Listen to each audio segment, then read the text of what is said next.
This podcast is brought to you by iPlayHockey.ca. iPlay is the leading hockey insurance provider to coaches, camp instructors, spring and summer hockey leagues, and tournaments across Canada. If you need insurance for hockey, iPlay has you covered. iPlay also provides hockey players and coaches with a wide range of free tools, drills, and skills in their drill vault to enhance on-ice performance, and they provide crucial off-ice knowledge as well. So if you need insurance for a hockey team, league, or camp, or if you just want to teach your kids some new drills, head on over to iPlayHockey.ca and check out their new website.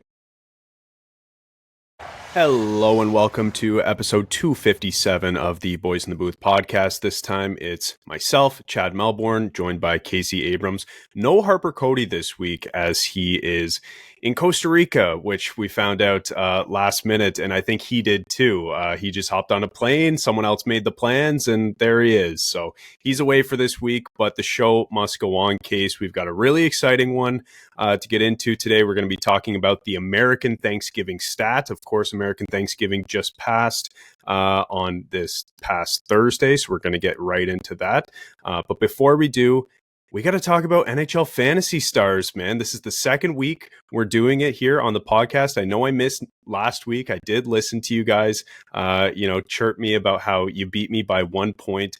Talk to me about Fantasy Hockey Stars, man. How's it going for you this week? Well, first of all, I'm absolutely destroying both of you again. It's kind of been an embarrassing week for you guys. I've got 431 points. You have 326, and Harper, thanks to Costa Rica, has 90.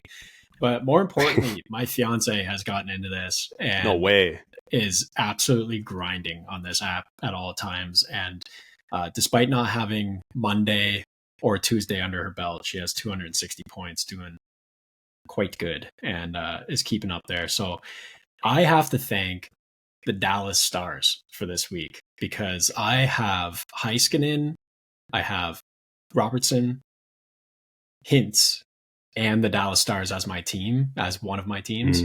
And man, they've just been pumping out points all week, including right now as they pump the Ottawa Senators. But that one day, Tuesday, there was only one game on. It was Edmonton versus Dallas, and they put up 54 points for me in a night with one game. So I pretty much have the Dallas Stars solely to thank for this, and a couple others out there like Timo Meier.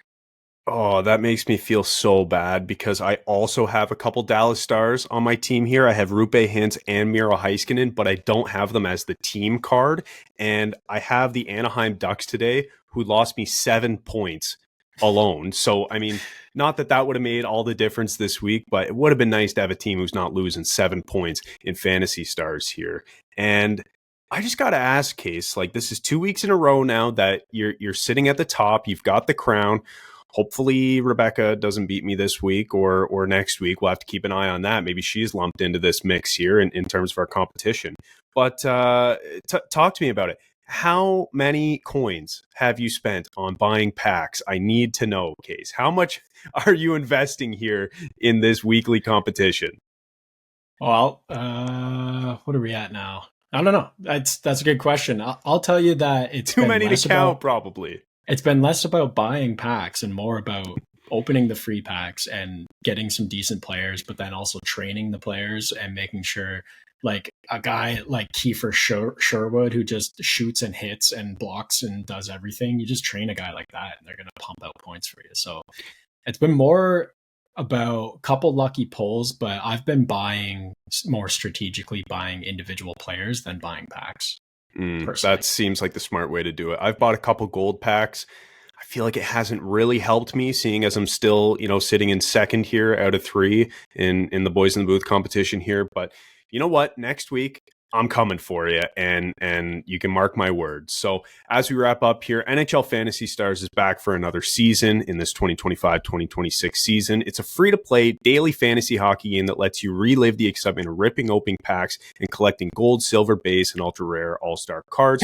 Play anytime by downloading on Apple or Google Play and compete against us, the Boys in the Booth, all season long. So scan the QR code down below or click the link in our bio to download and claim your free pack today. That's NHL Fantasy Stars. You can find it on Apple and Google Play. All right, let's get into Core 4 Stories, Case. Core 4. Core 4. Core 4. Core 4 would Core 4. Core 4. Core 4 is Core 4 and Core 4. All right, time for our favorite segment, Core 4 Stories, again, where we just take 4 newsy items and talk about them. No Harper Cody, who usually puts those together for us, but the show must go on, as I said earlier. So here we go, Case. The number 1 story for Core 4 Stories, I had to bring it up. Kyle Palmieri with maybe the assist of the year. Did you catch this one where he's going off the bench?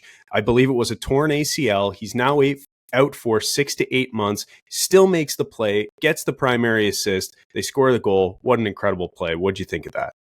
How annoying is it to be the other team? You're just backing into your own zone, nonchalant, think you're the last man, nothing around you. Pickpocketed, backhand, sauce, drop pass, top shelf, rip, Heinemann.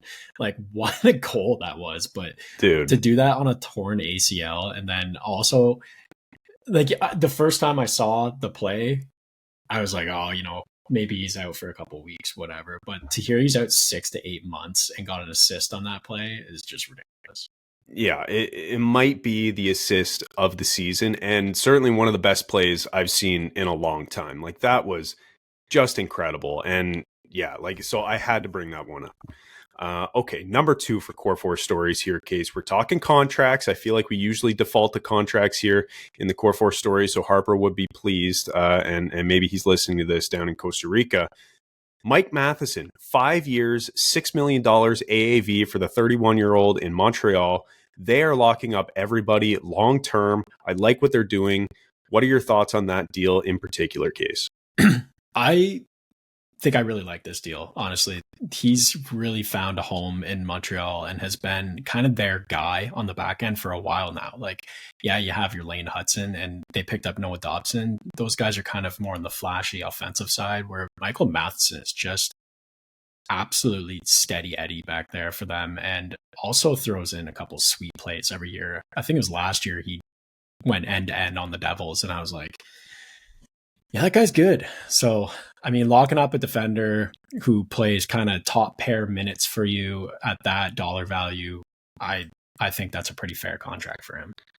Yeah, I think so too. And I'm going to put it up on the screen here, just their cap breakdown. I mean, you can see among defensemen, they've now got Dobson, Gooley, and Matheson all locked up long-term.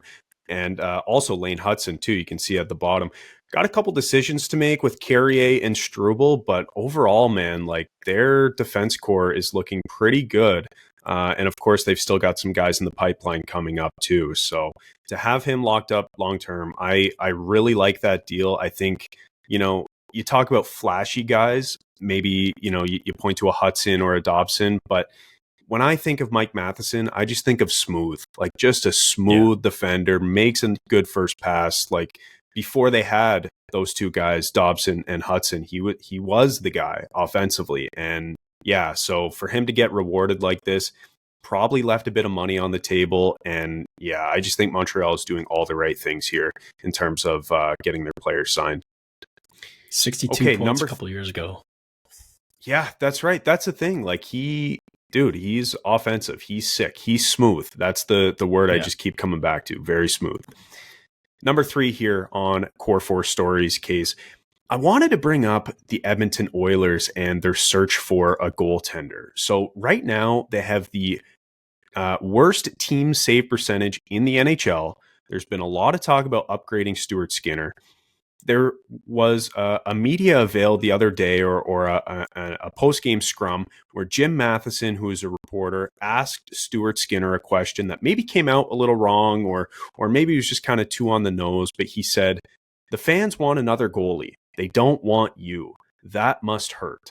Ask that specifically to Stuart Skinner. So I just want to get your thoughts on what the Oilers are going to do with just a position, the goaltending position here that has just been, abysmal for the past couple of years. It's been a glaring hole for them. I feel bad for Stuart Skinner. I think he wears maybe too much of it. I know they give up a ton defensively, but I don't know. Like, what are the Oilers going to do here? Could they go get a guy like Binnington? Could it be, Jari? Could it be Saros? What do you think? BetterHelp is the paid partner of this video. The new year is a blank space for you to write a new story. BetterHelp makes it more convenient to get you started. BetterHelp is fully online, making therapy more comfortable and convenient. They carefully make sure therapists on the platform are well qualified, and their customer support team is there to help you if you have any questions. With over 7,000 reviews and a 4.5 rating on Trustpilot, BetterHelp is a platform you can trust. Your next chapter starts today. Get 10% off your first month of BetterHelp online therapy at betterhelp.com/boysinthebooth in paid partnership with BetterHelp. I don't know. I think it's going to be tough because there's a few teams in a market for a goalie, one of them being the Ottawa Senators, who are also on a playoff hunt here and need some goaltending. So the very small goalie market right now is going to be eaten up by someone, and it's really got to be Edmonton. I think just to kind of change up the psyche of the team or something. But at the end of the day, I thought that media scrum was disgusting and honestly ridiculous the way he went about it. Yeah, you have to be critical of the players, but that just felt like a personal shot that really was unnecessary. And at the end of the day, yeah, he's allowed some pretty garbage goals at times, but he took them on a couple of deep playoff runs. He's been fine this year. And when you look at the team, you see a team that doesn't have that much goals against above expected, comparatively to other teams. And Stuart Skinner has 4 goals saved above expected. So the team is just getting peppered by high danger chances. They're giving up a ton. And yeah, goals are going in the net, but I mean, they got to get through 5 players, and maybe they should have spent more wisely on the back end, and they wouldn't be in this situation. Yeah, that's the thing. And if you're Connor McDavid, who just left a bunch of money on the table, you're kind of thinking to yourself, okay, guys, where's that money going to go here? Is it going to be on a goaltender? Is it going to be on, beefing up the back end? Where's that money going to go here? Because they have to figure things out. It just seems like every year we're talking about the Oilers with a slow start. Every year we're talking about the Oilers and their goaltending situation. And it's Stuart Skinner right in the line of fire this year from Jim Matheson. And I just want to repeat that quote. I thought it was crazy. The fans want another goalie. They don't want you. That must hurt. And to put that to a player, I agree with you, Case. I think that was crossing a line. He tried to kind of backtrack a little bit and clarify what he meant, but the damage was already done. Feel bad for Stuart Skinner. And this is coming from a guy who, as you know, has been kind of down on him in terms of his play. But you're right. He hasn't been as bad this year as he has been in the past. I think they're just giving up too many chances, and it's a shame. The 5th most high danger chances against, the 8th most medium danger chances against, leading the league in rebound goals against. It's just kind of, I don't know. There's a lot of finger pointing to be going around here, and I don't think it's just Stuart Skinner. Yeah, more than just goaltending for sure. And just looking at Calvin Pickard, his numbers aren't fantastic, but he's not one of the statistically worst goalies in the league right now either. So yeah, there are fingers to be pointed in other directions, but the goaltenders in Edmonton. So we'll see how that develops. I still think they'd benefit from getting a guy, who they can rely on, and maybe it would just kind of change the narrative in Edmonton a bit more. Getting a true starter, whether it's a Binnington who's had a rough go of it this season, whether it's a Saros who's kind of been up and down, or Jari who, God, he's been up and down, but when he's good, he's good. I mean, I guess you could say the same about Skinner, but yeah, I don't know what they're going to do. Had to bring it up because I thought that comment was just crazy from Jim Matheson to Stuart Skinner. Okay, and the final Core 4 story here, Case, you're going to like this one. I want to talk about briefly Quinn Hughes and him potentially going to play with his brothers when he becomes a free agent. Quinn sat down with Sportsnet's Ian McIntyre earlier this week, and he found out about the team's decision to make veteran players available for trade, and he might not necessarily agree with that, but he does, I guess, to a degree, understand where the team is coming from. So Quinn said, I think it's all about winning games. If we were winning games, Jim wouldn't have said that. And Jim, of course, was referring to Jim Rutherford here, who said that, the Canucks are willing to make a move. And he said, I don't know exactly what he said because I'm not on Twitter or anything, but I get the gist of it. And I think, like I said, if we were winning games, there would be no conversation about this, Quinn Hughes says. We got to go back a little bit when Rutherford, about 7-8 months ago now, came out and said, look, Quinn might want to go play with his brothers. This is a thing we've known for a while. And that is something that Rutherford has said to the media. We know it's in everybody's heads. Quinn is coming up pretty soon here. So what is going to happen with Quinn Hughes? Do you think there's a chance that if the Vancouver Canucks keep skidding this season that he gets traded? And if so, could you see the New Jersey Devils doing it? I think first I want to talk about how terrible the optics of the Vancouver Canucks are and how they've presented their situations in the past. I mean, the situation with Miller and Pettersson leaked from the change room and is very prevalent in the media, talked about to no end. And then you're talking about trading veteran players and bringing that up when you know you have to lock up your franchise player in the near future after you've already talked about how he potentially wants to leave and play with his brothers, or he wants to play with his brothers. I mean, you can take that as they got to somehow get Jack and Luke to Vancouver, but I mean, the writing on the wall there is the only way that's possible. The only way they're going to play together is if Quinn goes to New Jersey, especially with Luke now locked up long term, and Jack still has a significant amount of time on his contract. So I've got the quote here just briefly, Case. So Jim Rutherford last year said, it may not boil down to money with Quinn. He said before he wants to play with his brothers. That would partly be out of our control. In our control, if we brought his brothers here, Rutherford said. It's not going to happen. It's just not going to happen. No, that's certainly not going to happen. So to me, that really leads to him coming to New Jersey. And I think there's a number of ways that they can make this happen. I think trade is maybe the least likely of that because they're going to ask for a ridiculous amount, even though they don't really have, a leg to stand on with the Devils knowing his contract's up in 2 years. So I don't know that the Devils are going to want to give up that much, ready now assets that Vancouver wants. They want a Dawson Mercer, they want a Shimon Nemitz. Well, they want both of those guys and a first. And, it's also going to have to come down to cap crunch with the Devils because they're currently already over the cap. They have a few guys that will be up in contract around that time. Guys like Brendan Dillon and Andre Palat will be coming off the books. I think it's likely that they look to maybe move a guy like Dougie Hamilton. It's $9 million, and then that's going to free up a lot of cash to bring in a Quinn Hughes. But at the end of the day, either you bring him in on trade or you bring him in free agency. You still have to sign him a contract in 2 years that's going to be around $17 million. So it's all going to be about cap when it comes down to it for this. Yeah, knowing the Devils, Quinn will probably sign for, I don't know, 9.2 in 2 years, and he'll be there for the rest of his career. So yeah, I mean, we'll see. There's been a lot of chatter about Quinn Hughes over the past couple weeks, and certainly since the Jim Rutherford presser when he mentioned that Quinn wants to play with his brothers, and that was, like I said, about 7 or 8 months ago now. But yeah, it just seems like they can't keep their problems internal, and they just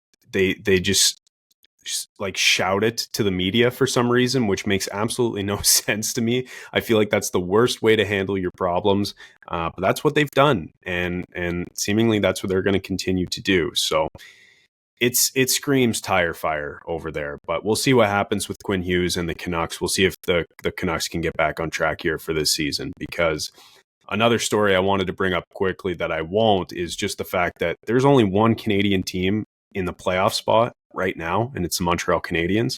So yeah, Vancouver is not helping out that situation in terms of being competitive and bringing money into Canada and convincing Quinn to stay in Vancouver.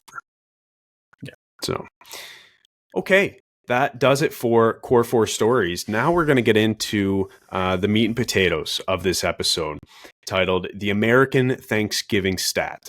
For everybody out there who doesn't know what the American Thanksgiving Stat is, first of all, climb out from under your rock, because everyone knows this stat. But if you don't, let me repeat it for you here. So generally speaking, in the salary cap era, about 75% of teams sitting in a playoff spot on American Thanksgiving end up making the postseason. And this dates back to the beginning of the salary cap era in 2005. So last season, this held true. 12 of the 16 teams who were in a spot, in a playoff spot at American Thanksgiving, ended up making it, and only 4 fell out. So that is exactly 75%. That's what happened last year.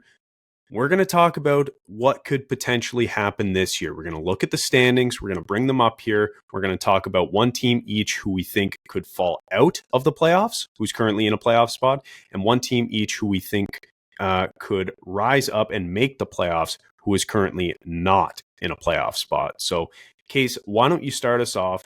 Can you tell me a team that you think is in a playoff spot that you think will fall out and not make the playoffs after American Thanksgiving here? We interrupt this podcast to tell you about one of our favorite partners, Sign Up Expert. If you're a sports bettor, whether brand new, casual, or hardcore, listen very carefully, because this ad is for you. Guys, line shopping for the best odds matters, and that's why any profitable sports bettor needs to be using multiple sports books to maximize their profits. Thankfully, there has never been a better time to get signed up, and we are here to connect you with the best promotions industry-wide. When you use our link at signupexpert.com/boysinthebooth, you can get access to all of the top sportsbooks in your region, along with a review of each platform and its unique benefits. Most importantly, all of these sportsbooks have valuable sign-up offers for new users. And when you register through our link, you will automatically receive the top offer at each one, allowing you to start line shopping with an enhanced bankroll. Guys, it's simple. When you use multiple sportsbooks, you ensure that you can always access the best available odds, which is key to successful and profitable sports betting. So, if you want to take advantage of these incredible benefits and support our brand at the same time, please consider signing up for your next sportsbook through our link in the description below, signupexpert.com/boysinthebooth. If you're planning on signing up for a new sportsbook anyways, you might as well use our link and support the boys. So, one more time, that's signupexpert.com/boysinthebooth. Yeah, I kind of bounced around a couple teams here, and I think that maybe this season is the season that America, I don't want to debunk our episode here, belittle it, but I think that this could be the season that American Thanksgiving stat gets blown out of the water, just because it's so close with so many teams in the race and there's so much parity going on. But immediately I was drawn to the Boston Bruins in the Atlantic, because I look at this team and I don't see a ton of depth, and I see all of the production coming from one line. And I'm talking like almost half of their goals have come from line one. That's Geeky and Pastrnak and whoever they're playing with. It's been Lindholm or Kuznetsov or, a handful of other guys for a couple minutes here and there. But for the most part, it revolves around Geeky and Pastrnak. Geeky being the primary goal scorer with 20 goals in 27 games, which at the beginning of the season, I kind of pointed out his stats last year and said, I don't think he can live up to this. So far, I've been proven wrong, but I'm still not riding here, because he's shooting 28.6% and has 10.9 goals above expected, which leads the league in both of those categories of regular players. I don't see that carrying on for much longer, and they don't really have the depth. And on top of that, they've allowed a lot of goals against, and I don't think that they're going to continue to outscore their issues there. They haven't been the best of defensive teams. They aren't getting a lot of depth scoring, and now they have Pastrnak out of the lineup. They have McAvoy out of the lineup, and I think you're starting to see the weaknesses of this team. They're now 5-5 in their last 10. It's starting to slip. It's bleak when you look at the lineup without Pastrnak in it. And it also leads me to their instability. And that's something that I look at at this time of year with so much time left in the season when you're in a playoff spot, but you've had a 6-game losing streak early on and you've had a 7-game winning streak. These are just kind of, it's not feasible to continue on that way successfully. So when I look at the just production coming from one line, the possibility of injuries really derailing this team if they lose another top guy for, even just a short period of time, and then the instability of this team, I just see it's kind of prime for the picking for those teams that are nipping at their heels in the Atlantic. Yeah, and Case, I'm so happy that you brought up this team, because this is the team that I wanted to talk about too. Like, I think they're the most prime candidate for a bit of regression here if we're talking statistics. I mean, just look at the lineup we shared, man. Without Pastrnak, that forward group is so thin. And, you can point to success stories like Geeky or even a Fraser Minton or an Alex Steeves, guys who are playing kind of above their weight class right now, but it's just not going to last. I think, like, I'm pretty confident in saying that you just have to look at the roster. We said going into this season that, the Bruins could surprise us, but at the end of the day, they were an injury or two away from being a lottery team. And boy, it looks like that without Pasta in the lineup. And do you happen to know how long he's out for? I don't have it in front of me. No, he's currently day to day, so it's not. Okay. I see that. Yeah. Day to day. Okay. I mean, listen, it's not only Pasta, but it's the production from Geeky that is going to dry up as well. Like 20 goals in 27 games. That's not going to last. You talked about some of the expected goals against stats as well. So I wanted to bring it up because they're the only team who's below 500 in the conference right now, or who is, sorry, let me rephrase. I wanted to take a jab at the Sabres first, because they're the only team who's below 500 in the Eastern Conference right now. So that's just me misreading my notes. I'm making a jab towards Harper here, but I could see them being a team that hovers a bit below 500 by the end of the season, despite the fact that they're sitting in second in the Atlantic Division right now. I think where maybe you're going and you mixed up stats is that they are one of two teams in a playoff spot that have. I had this stat as well. Look at us. Look at us fumble here. Look at us. What do you got? I'll figure it out. Keep vamping for a second. All right. We're just guys being dudes over here looking up stats. But no, what I wanted to say was that I was looking at some of the numbers, right? And they have the worst expected goal differential in the NHL right now. Yes, they're getting good goaltending, but that tells me it's not going to last forever. Okay. They should be almost a negative 18 goal differential. Go ahead.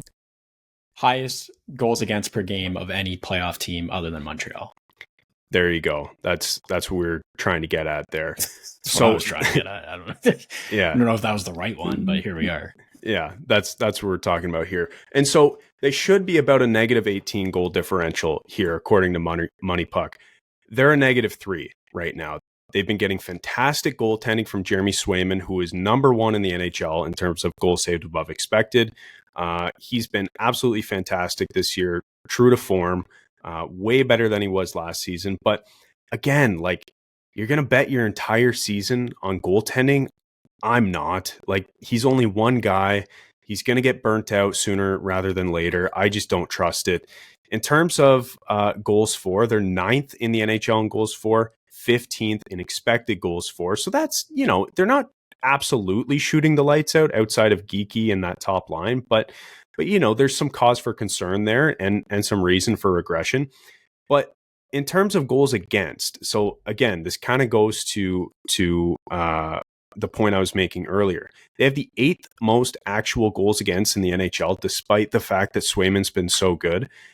And they've given up the 2nd most expected goals against. So not only are they absolutely bleeding chances, but they're bleeding goals, despite the fact that Swayman has been an absolute MVP and literally, statistically, according to Money Puck, in terms of goals saved above expected, the best goalie in the NHL. So something's got to give here. Yeah. They're not going to get this goaltending all season long, and they just haven't looked like a team who can defend properly, on top of the fact that you just look at their forward group and that scoring is going to regress. Yeah, and I don't want to hang our whole argument here on expected goals because, of course, but they are last in the league in expected goals percentage. Yeah, which is just not a good indicator. But I mean, here they are in a playoff. Yeah. Yeah. I'm glad you brought them up though, because like 15, 12-0, that's good enough right now for second in the Atlantic. Boy, the Eastern Conference is really, really tight right now. They could lose 2 or 3 in a row, and all of a sudden they're, in the basement of the division or even the conference. Like, it is that tight in the East right now. Like, a few losses here or there could sway a team, in the standings drastically. And I wanted to point out too that even though they're sitting second in the Atlantic, they are technically 10th in points percentage in the conference right now. So this might be a bit of a cop-out pick. I know we were both going with this team, might be a bit of a cop-out pick, but yeah, if we're talking about teams who are currently in a playoff spot at American Thanksgiving that just passed on Thursday, who we think could drop out, I think the Boston Bruins are the number one prime candidate for that. I'd say it's a cop-out pick if they're in a wild card spot, but they're second in the Atlantic. Yeah. And like they've got a 556 right now in terms of points percentage. Like but that's the East. The East is not good. East Conference. The East is not good. Like this is Gary Bettman's dream right now. Every team in the NHL, especially in the Eastern Conference, I guess the West is a little more spread out in terms of the haves and have-nots. But in the East right now, this is Gary's dream because every team is mid. There's so much parity. Any team could win on any given night, and we're seeing that right now in the conference. I would argue that, and I'd say every team is good in the East, and that's what's leading to all these records, whereas there's a bunch of stinkers in the West. And maybe that's the case. So yeah, you have teams jumping out with great records. I'm not going to go here and say that's the case for Colorado or Dallas or anything like that. They're just phenomenal. But I'm saying, teams like Nashville or Calgary. There's the stinkers. Calgary is real bad. Nashville is bad. St. Louis is unexpectedly bad. So I don't know. I would make the argument that the glass half full that the Atlantic and the East is just, they're all good. Yeah. And I mean, that's a good way to look at it. Speaking of Calgary, had to bring up, they lost 1-0 today to the Hurricanes, and there were 15 shots apiece going into overtime. What a game. 0-0 going into overtime, 30 total shots on goal. What a snooze fest for an afternoon game on a Sunday. Good Lord. Okay. This podcast is sponsored by SeatGeek, the absolute best ticket app out there.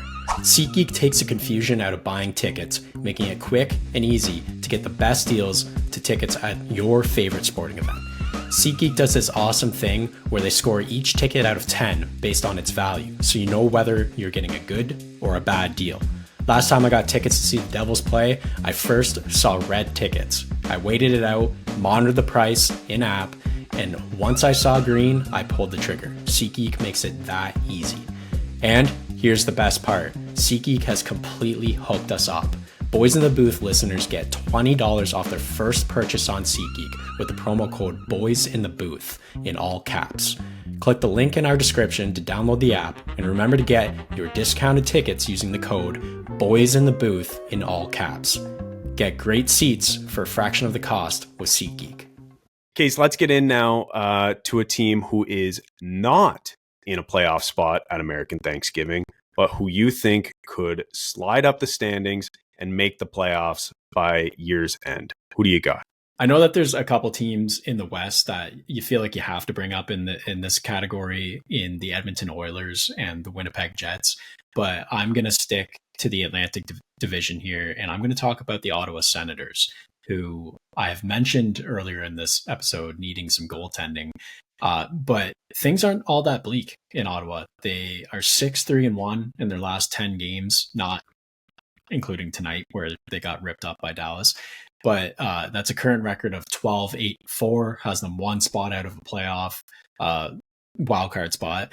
And this has been without their best player and captain in Brady Tkachuk, and receiving that poor goaltending that I've mentioned all season long. So they've really found ways to win games and take games to overtime in just different ways, really.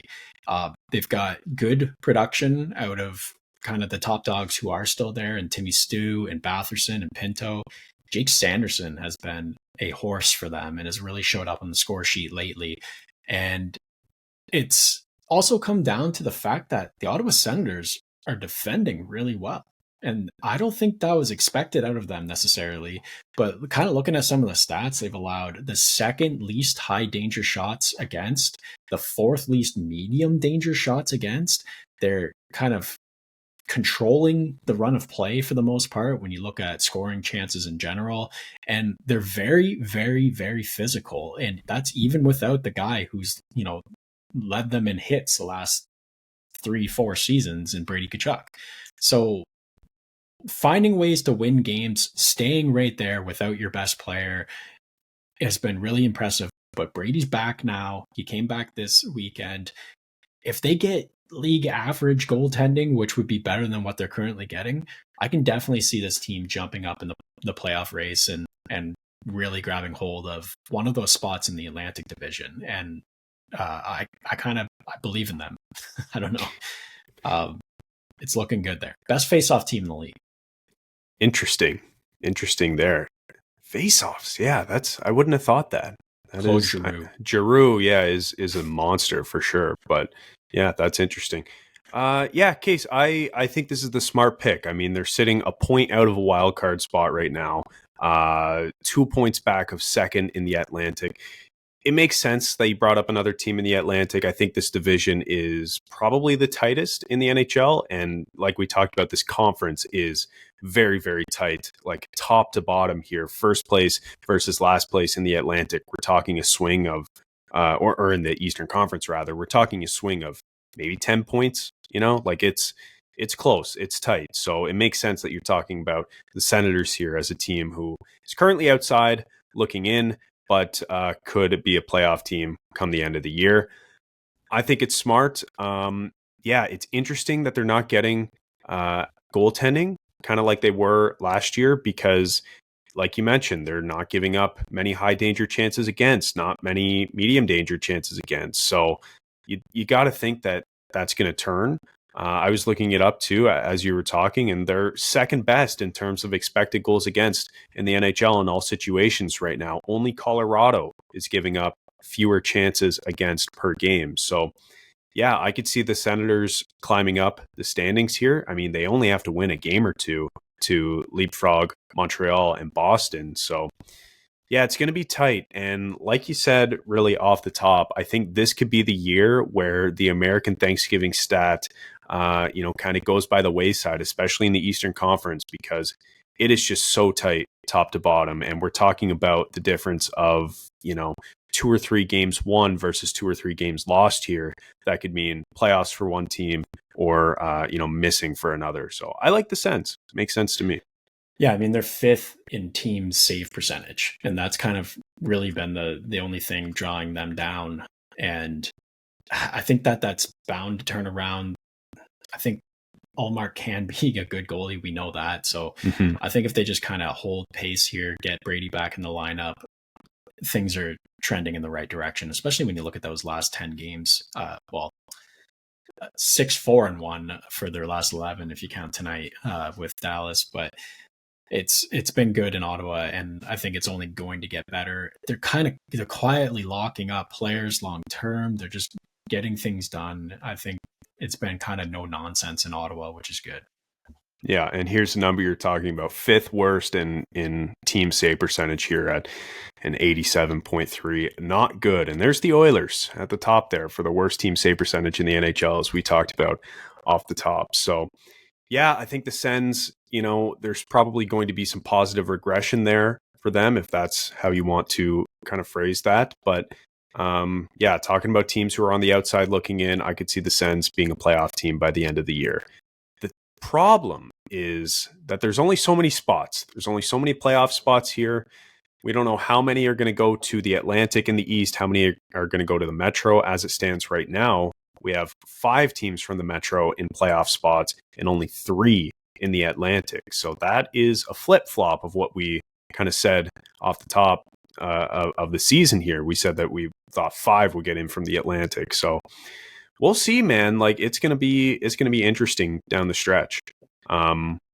Okay, so now we'll move on to me to wrap up this episode here. And we're talking about, again, teams who are outside of a playoff spot right now at American Thanksgiving, which just passed on Thursday, who could potentially get into the playoffs down the stretch. And surprise, surprise, man, I'm talking about the Atlantic Division again here in this Eastern Conference. And I'm going to do it. I think I'm going to give a vote of confidence to the Toronto Maple Leafs here as a team who is outside looking in, who could potentially squeak into the playoffs. I'm not saying they're going to win the division by any stretch of the imagination, sitting at 500 right now at 11-11-3, second last in the Eastern Conference. Only the Sabres have a worse record. But just look at the goal differential, man. Like they're sitting at -4 right now. That's not terrible, you know, compared to the Bruins and the Habs, who are -3 and -5 respectively. I think if you just look at this Maple Leafs lineup on paper, it's far better than how they've played this year. And if you want to chalk it up to coaching, go ahead, be my guest. You can do that. I don't think a coaching change is going to happen, despite the fact that we talked about it a couple weeks ago and think that potentially, or maybe it should. You can chalk it up to goaltending, which I think, honestly, not enough is being made of the poor goaltending to start the season for the Maple Leafs this year. We did it a couple weeks ago, like I said, when we were talking about, Craig Berube being on the hot seat in Toronto, or at least thinking that he should. The numbers in terms of high danger shots against per game are essentially the same this year versus last year. So the system has not really been that good. It's about 3.7 against each game in terms of high danger shots against. So think about it. No matter who you are in the NHL, whether you're the best goalie in the league or the worst goalie in the league, at best, you probably have about a 66% save percentage on those high danger shots.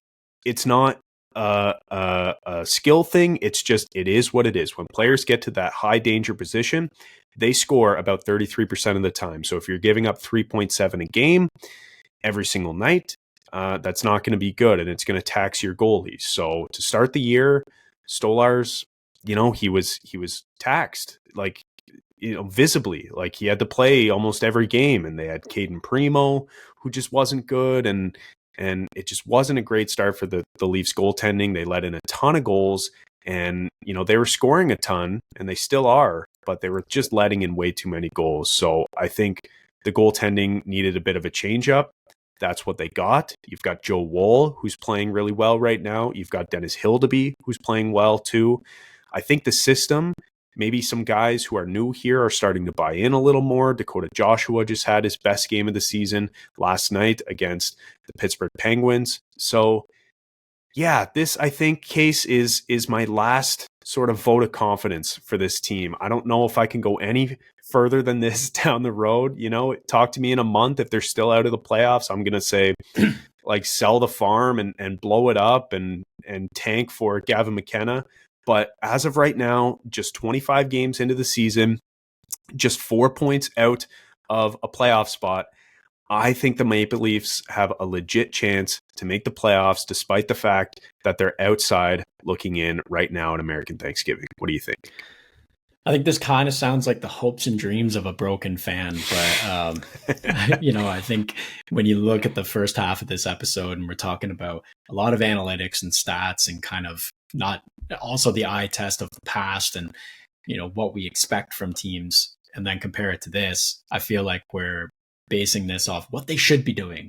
Yep. And not necessarily what's analytical and what we've seen, because what we've seen has been lazy and sloppy. And it's led to some analytics that are pretty poor, like second last in the Corsi percentage, which is shot attempts in games, their share of it. They're 45.64%. The only team worse is San Jose.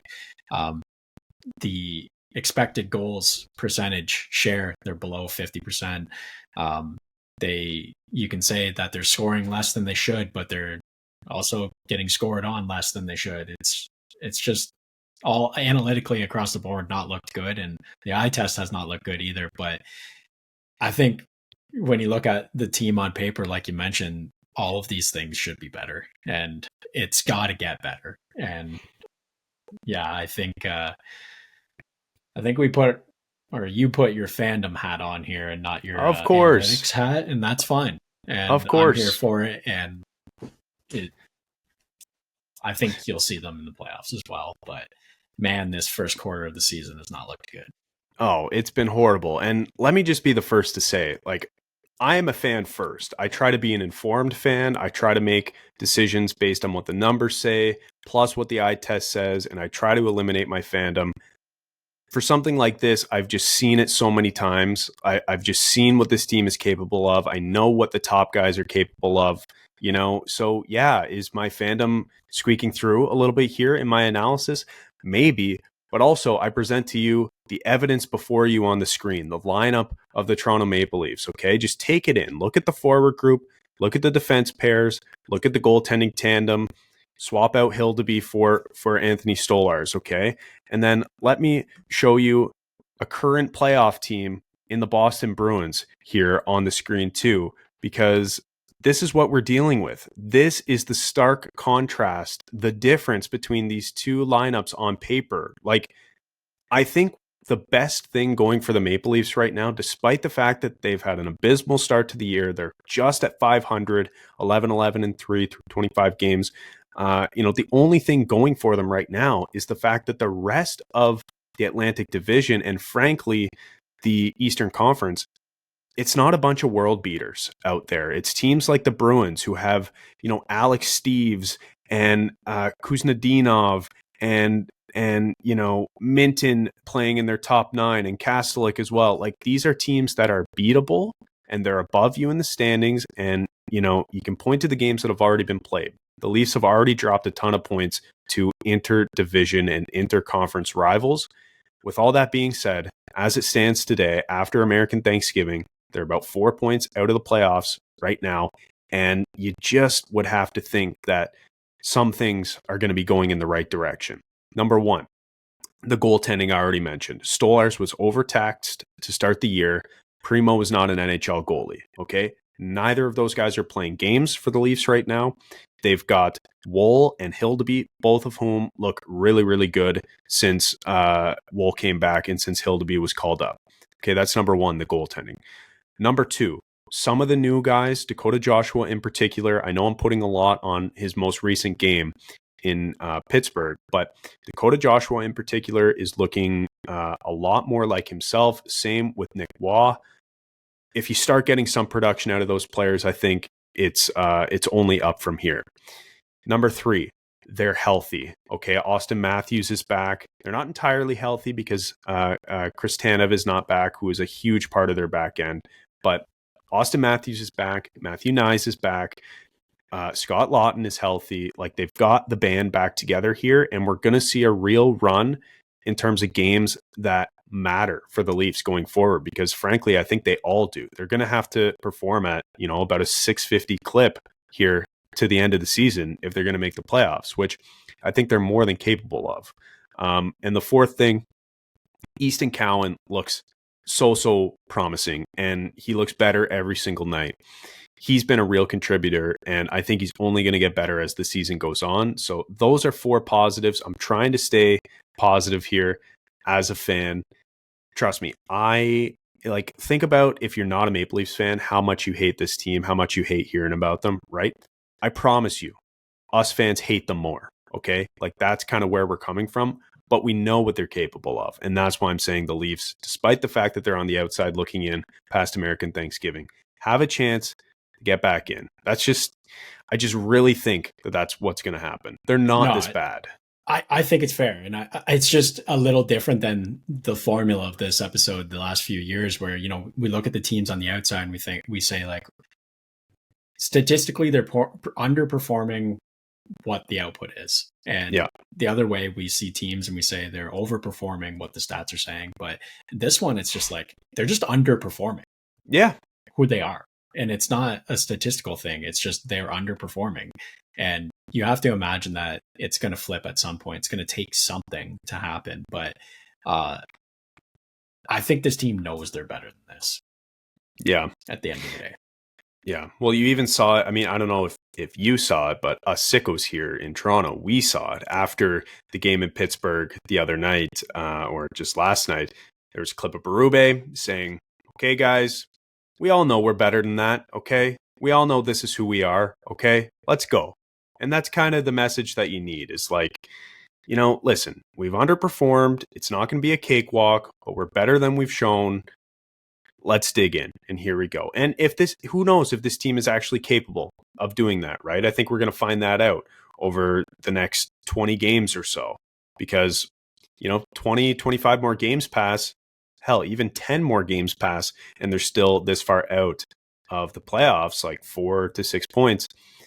It's probably time to pack it up and do a soft sell, similar to what the Bruins did last season, and try to regroup for next year. But yeah, I just think we've seen too much of this team to write them off this early. We talk about how it gets late quick in the NHL, and the American Thanksgiving stat is a true indicator of that. But you have to remember it's only 25 games, and we've seen this team be a lot better in years past. Okay. Anything else to add, Case, as we conclude this episode? No, that's it. Okay. Well, that's it from us, guys. That's episode 257 of the Boys in the Booth podcast. We'll be back next week. Harper Cody will be joining us, and we'll get right into it. Christmas is coming up. We've got World Juniors to talk about. We've got the Olympics to talk about. So much more coming from the Boys in the Booth. So thanks so much for listening, and we'll talk to you again next week.